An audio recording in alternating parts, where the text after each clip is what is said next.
सोचिए, एक ऐसा राजा के बारे में जिसने अपने मातृभूमि के शान के लिए आलीशान महलों को भी लात मार दी थी, जिसने सोने चांदी को बर्तन को छोड़कर जंगल में जाकर घास की रोटी खाना चुना।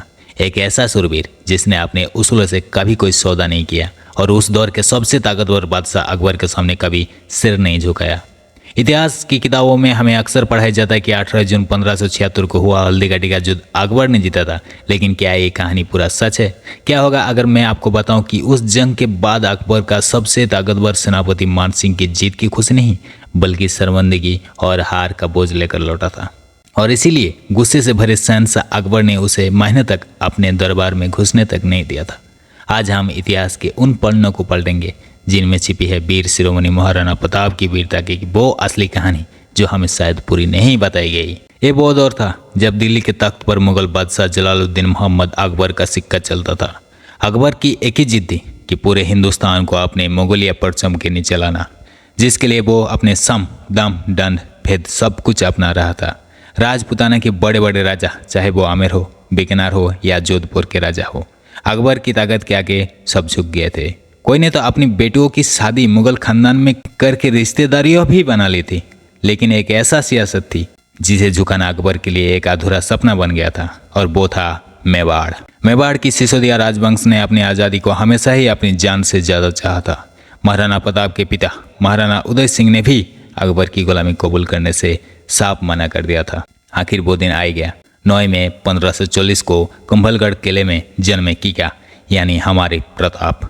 बचपन से ही अपने इरादे के पक्के और एक पैदाइशी योद्धा थे। जब 28 फरवरी 1572 को उनका राज्याभिषेक हुआ तो उन्हें विरासत में एक ऐसा राज्य मिला जो चारों तरफ से दुश्मनों से घिरा था। हद ये थी कि उनके अपने भाई जगमल गद्दी ना मिलने के गुस्से में अकबर से जा मिले थे। अकबर ने प्रताप को झुकाने के लिए 4 बार अपने दूत भेजे, जलाल खान कुरोची को, मानसिंह को, राजा भगवान दास को और टोडरमल को। और तो और प्रताप को आधे हिंदुस्तान का लालच भी दिया गया। बस शर्त एक ही थी, प्रताप मुगल की हुकूमत स्वीकार कर ले। लेकिन महाराणा प्रताप तो महाराणा प्रताप था। जवाब में हर बार गरजते हुआ एक ही बात बोला, मैं अपने पुरखों की इज्जत और मेवाड़ की आज़ादी का सौदा नहीं कर सकता। उन्होंने कसम भी खाई, जब तक मैं अपनी मातृभूमि चित्तौड़ को वापस आज़ाद नहीं करा लेता, ना मैं सोने चांदी के बर्तन में खाऊंगा और न ही मखमल के बिस्तर पर सोऊंगा। ये सिर्फ एक राजा की कसम नहीं थी, ये उस स्वाभिमान की दहाड़ थी जो अकबर के साम्राज्य के लिए सबसे बड़ी चुनौती बनने वाली थी। जब मनाने की सारी तरकीब फेल हो गया तो अकबर ने जंग का ऐलान कर दिया। उसने लगभग अपनी 80,000 से 85,000 सैनिकों को भारी भरकम फौज का सेनापति अपने सबसे खास आमेर का राजा मान सिंह को बनाया गया। दूसरी तरफ थे महाराणा प्रताप की, जिसके पास मुश्किल से 3,000 घुड़सवार और कुछ हजार भील धनुषधारी थे। गिनती में ये लड़ाई कहीं से भी बराबरी का नहीं थी। और फिर 18 जून 1576 को सुबह अरावली की शंकरी घाटी और हल्दी घाटी दोनों में सेनाएं टकराई। दरअसल इस घाटी की मिट्टी हल्दी जैसी पीली है, इसलिए इसे हल्दी घाटी कहता है। तो चलिए दोस्तों, प्रताप की रणनीतियाँ एकदम साफ थी। उन्होंने जानबूझकर ये तंग पहाड़ी रास्ता चुना था ताकि अकबर की विशाल सेना एक साथ हमला ना कर पाए और उनकी छोटी सी सेना गुरिल्ला तरीके से दुश्मन पर कहरा बरसा सके। युद्ध शुरू होते ही मेवाड़ की सैनिक मुगल पर भूखे शेर की तरह टूट पड़ा। हाकिम खान सूर के नेतृत्व में प्रताप के लड़ाकों ने ऐसा हमला बोला कि मुगल सेना के पैर उखड़ गए। मुगल सिपाही जान बचाने के लिए बेबस होकर भागने लगे और बनास नदी के पास तक खदेड़ दिए गए। तभी महाराणा प्रताप की नजर हाथियों की झुंड के बीच मानसिंह पर पड़ी। अपनी सबसे बड़ी दुश्मन सामने देखकर महाराणा प्रताप का खून खौल उठा। उन्होंने अपने जिगर के टुकड़े अपने घोड़े चेतक को ऐड लगाए। हवा से बात करते हुआ चेतक दुश्मन की लाशों को फंदा हाथियों के बीच से रास्ता बनाता हुआ सीधा मानसिंह के हाथी के सामने जाकर खड़ा हुआ। चेतक ने अपने अगले दोनों पैर मानसिंह के हाथी के मस्तक पर टिका दिया। प्रताप ने पूरी ताकत से अपना भाला फेंका, लेकिन मानसिंह हृदय में नीचे झुक गया और भाला सीधा महावत को चीरता हुआ निकल गया। इसी बीच हाथी के सूंड में बांधे खंजर से चेतक का एक पैर बुरी तरह काट गया। अपने राजा को दुश्मन से घिरता देख झाला मानसिंह ने वो किया जो इतिहास में अमर हो गया। उन्होंने प्रताप का राजमुकुट और छत्र अपने सिर पर रखा और मुगल सेना को लाल करने लगा। मुगल सेना को थोड़ी ने पता था कौन महाराणा प्रताप है, उन्होंने देखा भी नहीं था, इसीलिए मुगल सेना उन्हें प्रताप समझकर उन पर टूट पड़ी और इस तरह झाला मान सिंह ने महाराणा प्रताप को मैदान से सुरक्षित निकलने का मौका दे दिया। घायल चेतक अपने मालिक को पीठ पर लेकर तूफान की रफ्तार से भागा। इसके पीछे 2 मुगल सैनिक भी लगे थे। रास्ते में एक 25 से 26 फीट चौड़ा बरसाती नाला आया, जिसे पार करना किसी घोड़े के लिए नामुमकिन था, लेकिन अपने मालिक की जान बचाने के लिए चेतक ने अपनी आखिरी ताकत लगाकर उस नाले को एक ही छलांग में लांग गया, पर दूसरी तरफ पहुंचते ही वो हमेशा के लिए जमीन पर गिर पड़ा और आखिरकार बालीचा गांव में अपने मालिक की गोद में ही चेतक ने प्राण त्याग दिया। चेतक सिर्फ एक जानवर नहीं था मेरे दोस्त, वो महाराणा प्रताप के सबसे वफादार साथी था, जिसकी कहानी आज भी हमें हमारी आंखों में नम कर देती है। हल्दी घाटी का युद्ध किसी एक की जीत या हार पर खत्म नहीं हुआ। मुगल सेना ने तो महाराणा प्रताप को पकड़ नहीं सका और न ही मेवाड़ पर कब्जा कर सकी। उनका असली मकसद ही अधूरा रह गया था और यही महाराणा प्रताप की सबसे बड़ी नैतिकता और राजनीतिकता की जीत थी।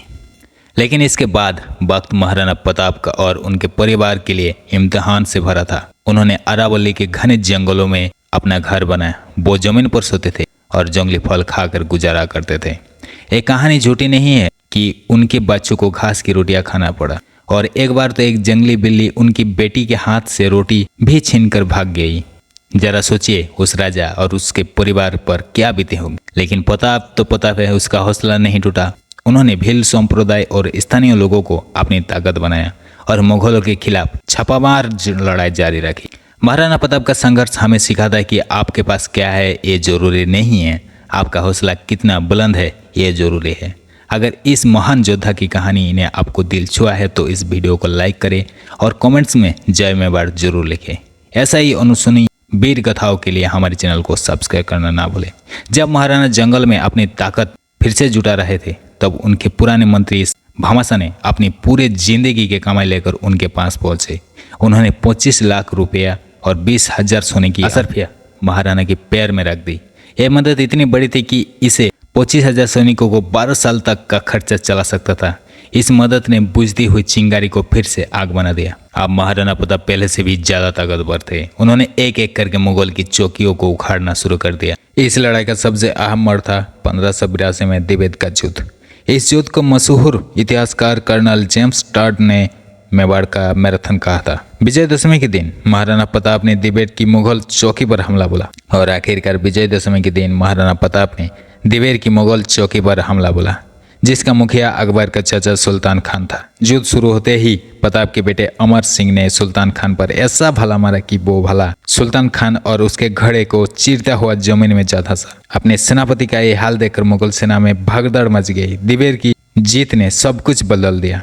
इसके बाद प्रताप ने एक के बाद एक कुंभलगढ़, उदयपुर और गोदुंगा समेत 36 मुगलिया ठिकानों पर दोबारा कब्जा कर लिया।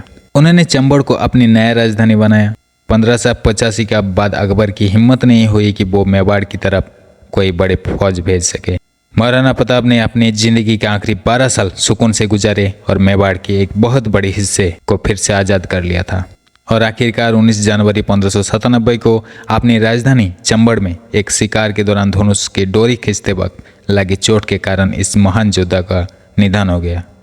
कहते हैं कि जब महाराणा प्रताप की मौत की खबर अकबर तक पहुंची तो उसकी आंखें भी नमा हो गई थी, क्योंकि वो दिल ही दिल में जानता था कि दुनिया में एक ऐसा वीर योद्धा था जिसने अपनी पगड़ी को कभी उसके कदमों में नहीं झुकने दिया। महाराणा प्रताप सिर्फ एक राजा नहीं थे, वो स्वाभिमान, आज़ादी और अटूट इरादे के एक विशाल मिसाल थे। उन्होंने महलों को छोड़कर घास की रोटी खाई पर गुलामी कभी नहीं अपनाई। उनकी कहानी हमें सिखाती है कि असली जीत मैदान में नहीं बल्कि अपने सिद्धांतों पर आखिरी सांस तक टिके रहने में होती है। वो शायद ही एक युद्ध हारे होंगे पर वो जीत गई क्योंकि उन्होंने हार कभी मानी नहीं। ऐसे वीर शिरोमणि महाराणा प्रताप को हमारा 100 बार नमन। जय हिंद, जय मेवाड़।